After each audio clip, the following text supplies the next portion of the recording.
तो दोस्तों, चाहे कॉमिक्स हो या मूवी, स्पाइडरमैन का जो सबसे फेमस विलेन है वो है वेनम। और ये विलेन हमें एक बार 2007 की स्पाइडरमैन 3 मूवी में दिख चुका है, लेकिन उस फिल्म में इस कैरेक्टर पर ज्यादा ध्यान नहीं दिया गया था। इसी वजह से सन 2018 में वेनम के ऊपर फिर से एक मूवी बनाई गई, जो कि पूरी तरह से इसी कैरेक्टर पर बेस्ड है। इस फिल्म में हमें सिम्बियोट्स की काफी अच्छी ओरिजिन स्टोरी दिखाई गई। इसके अलावा ये एक बहुत बढ़िया एक्शन फिल्म है। अगर आप इसे अच्छी तरह समझना चाहते हैं तो ये वीडियो देखते रहिए। आज मैं वेनम मूवी को शॉर्ट में एक्सप्लेन करूंगा, तो आइए देखते हैं। ये कहानी है सिम्बियोट्स की, जो कि चिपचिपे रबर की तरह दिखने वाले एलियंस है और वो क्लिंटार नाम के एक प्लेनेट पर रहते हैं। ये एलियंस अक्सर किसी दूसरे जिंदा जीव के साथ जुड़कर रहते हैं, जिन्हें होस्ट कहा जाता है। सिम्बियोट्स जब अकेले होते हैं तो वो काफी कमजोर होते हैं, लेकिन जैसे ही वो किसी दूसरे जीव यानी होस्ट के साथ जुड़ते हैं तो वो बहुत ताकतवर बन जाते हैं और तब वो शिकार करके खाना खाते हैं और कभी कभार वो अपने होस्ट को ही खा जाते हैं। इस तरह से लाखों सिम्बियोट्स बहुत साल से अपने प्लेनेट के दूसरे जीवों को मार रहे थे और खुद का पेट भर रहे थे। इसी वजह से क्लिंटार प्लेनेट के बाकी जिंदा प्राणियों की तादाद काफी कम हो जाती है और सिम्बियोट्स का जीना मुश्किल होने लगता है। इसीलिए बहुत से सिम्बियोट्स खाने की तलाश में दूसरे ग्रहों पर जाना शुरू कर देते हैं। इसी के चलते सन 2018 में सिम्बियोट्स का लीडर रायट अपने कई साथियों के साथ एक कॉमेट पे सवार होकर पृथ्वी ग्रह की तरफ निकल जाता है। पर उनके पृथ्वी पे पहुंचने से पहले ही वो कॉमेट एक कंपनी को मिल जाता है, जिसका नाम था लाइफ फाउंडेशन। लाइफ फाउंडेशन एक बायो इंजीनियरिंग कंपनी थी, जो कि दवाइयाँ बनाती थी और इंसानों की बीमारी का इलाज ढूंढती थी। इस कंपनी का मालिक था कार्लटन ड्रेक, जो कि एक बहुत होशियार मगर काफी खतरनाक आदमी था। वो अपनी रिसर्च के लिए इंसानों और जानवरों पर इलीगल एक्सपेरिमेंट करता था। इसके अलावा ड्रेक का ये मानना था कि इंसानों की लापरवाही की वजह से ये दुनिया बर्बादी की कगार पर पहुंच गई है, इसीलिए उन्हें जल्द ही दूसरे ग्रह ढूंढकर उन पर बसना होगा। इसी वजह से लाइफ फाउंडेशन ने खुद के कुछ रॉकेट्स बनाए और उन्हें पृथ्वी जैसे ग्रह ढूंढने के लिए अंतरिक्ष में भेज दिया। फिर कुछ टाइम बाद जब उनका रॉकेट धरती पर वापस लौटने लगता है तो उन्हें वो कॉमेट दिख जाता है जिसपे सिम्बियोट्स मौजूद थे। तब लाइफ फाउंडेशन के एस्ट्रोनॉट्स उस कॉमेट पर जिंदा जीव देखकर हैरान हो जाते हैं और वो उसमें से 4 सिम्बियोट्स निकालने में कामयाब हो जाते हैं, जिनमें रायट भी शामिल था। वो सिम्बियोट्स वैसे भी पृथ्वी पर ही आना चाह रहे थे, इसीलिए वो शांति से उनके पास चले जाते हैं। लेकिन जैसे ही वो रॉकेट धरती के करीब पहुंचता है तब रायट एक एस्ट्रोनॉट की बॉडी पर कब्जा कर लेता है, जिसकी वजह से वो रॉकेट क्रैश हो जाता है और मलेशिया देश में गिर जाता है। तब लाइफ फाउंडेशन के लोग वहां जाकर उस रॉकेट में से 3 सिम्बियोट्स को निकाल लेते हैं और उन्हें अपने हेडक्वार्टर भेज देते हैं, जो कि सैन फ्रांसिस्को में था। उस हादसे में सभी एस्ट्रोनॉट्स मर गए थे, लेकिन राइट ने जिसकी बॉडी पर कब्जा किया था वो एस्ट्रोनॉट मरने के बावजूद भी जिंदा लग रहा था, इसलिए उसे हॉस्पिटल ले जाया जाता है। पर रास्ते में ही राइट सिम्बियोट उस एम्बुलेंस के लोगों पर हमला कर देता है और वो उस एस्ट्रोनॉट की बॉडी से निकलकर एक नर्स की बॉडी में चला जाता है। और फिर वो नर्स लाइफ फाउंडेशन की तलाश में मलेशिया से निकलकर सैन फ्रांसिस्को जाने लगती है, क्योंकि राइट जब उस एस्ट्रोनॉट की बॉडी में था तब उसने उसके दिमाग को पढ़ के लाइफ फाउंडेशन और पृथ्वी ग्रह के बारे में सब कुछ जान लिया था। इसीलिए उसने ये प्लान बनाया कि वो कार्लटन ड्रेक के रॉकेट से वापस अपने प्लेनेट पर जाएगा और बहुत सारे सिम्बियोट्स को लेकर पृथ्वी पर आ जाएगा, ताकि वो लोग इस ग्रह पर कब्जा करके अपनी भूख मिटा सके। दूसरी तरफ कार्लटन ड्रेक को वो 3 सिम्बियोट्स मिल गए थे, जिन पर वो एक्सपेरिमेंट करना शुरू कर देता है। लेकिन इस सब के बीच मीडिया में ये बात फैल गई थी कि लाइफ फाउंडेशन का एक रॉकेट क्रैश हो गया है, जिसमें कुछ लोगों की जान चली गई है। इस मामले को छुपाने के लिए कार्लटन ड्रेक एक बड़े न्यूज चैनल पर अपना इंटरव्यू देने का फैसला करता है, ताकि वो उस रॉकेट वाली घटना से लोगों का ध्यान हटाकर अपनी कंपनी की बड़ाई मार सके। कार्लटन का इंटरव्यू लेने का काम एडी ब्रॉक नाम के एक आदमी को सौंपा जाता है, जो कि एक बहुत बढ़िया न्यूज रिपोर्टर था। वो अक्सर अपनी इन्वेस्टिगेशन से बुरे लोगों की पोल खोलता था। जब उसे कार्लटन ड्रेक का इंटरव्यू लेने बोला जाता है तो एडी इसके लिए तैयार नहीं होता, क्योंकि न्यूज चैनल वाले ये चाहते थे कि उस इंटरव्यू में बस ड्रेक की तारीफ हो। पर एडी ये जानता था कि वो एक बुरा आदमी है और ये इंटरव्यू बस एक नाटक है। लेकिन फिर भी चैनल वालों की जबरदस्ती करने पर एडी वो काम करने के लिए राजी हो जाता है।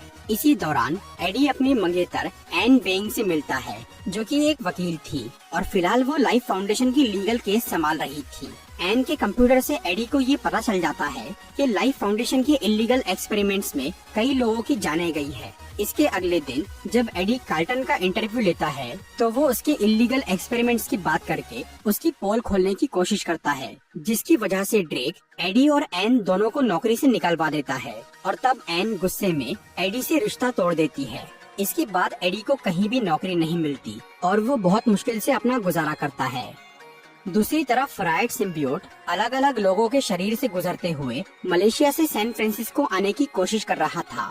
इधर लाइफ फाउंडेशन के साइंटिस्ट बाकी सिम्बियोट्स पर एक्सपेरिमेंट करके ये पता लगा लेते हैं कि उन्हें जिंदा रहने के लिए किसी दूसरे जीव यानी होस्ट की जरूरत है। इसीलिए उन सिम्बियोट्स को पहले जानवरों के साथ जोड़ा जाता है और जैसे ही वो टेस्ट कामयाब होते हैं तब ड्रेक उन्हें इंसानों के साथ जोड़ने की तैयारी चालू कर देता है, क्योंकि उसका ये मानना था कि अगर इंसान और सिम्बियोट्स का मिलन हो जाए तो वो स्पेस में जाकर दूसरे ग्रहों पर जिंदा रह सकेंगे।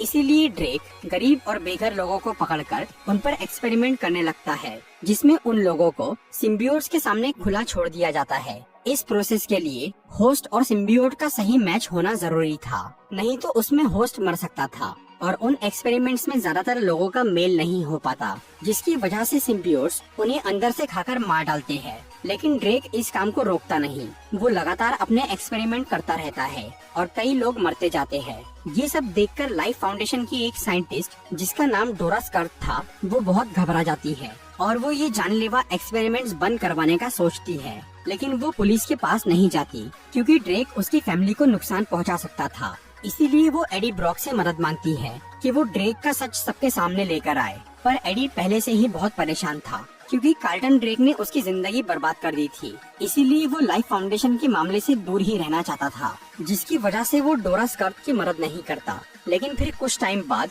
एडी की मुलाकात एन से हो जाती है, जो कि अब एक दूसरे आदमी के साथ रिलेशनशिप में थी। ये देखकर एडी को अपनी हालत पर बहुत पछतावा होता है और तब वो कार्ल्टन ड्रेक से बदला लेने की कसम खा लेता है। इसीलिए वो डोरा स्कर्ट से मिलता है, जो कि उसे चुपके से कंपनी के अंदर ले जाती है ताकि एडी वहाँ से कुछ सबूत हासिल कर सके।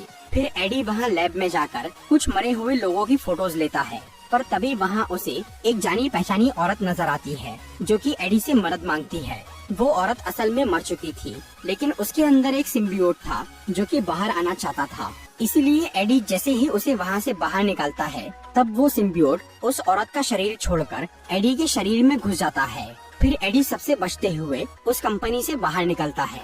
उस सिम्बियोट की वजह से अब उसके शरीर में काफी बदलाव आ गए थे और उसे एक अजीब सी आवाज भी सुनाई दे रही थी, लेकिन एडी उस पर ध्यान नहीं देता और वो लाइफ फाउंडेशन के सबूत लेकर एन से मिलने चले जाता है, क्योंकि वो एक वकील थी। उस वक्त एन और उसका नया बॉयफ्रेंड डैन एक रेस्टोरेंट में थे।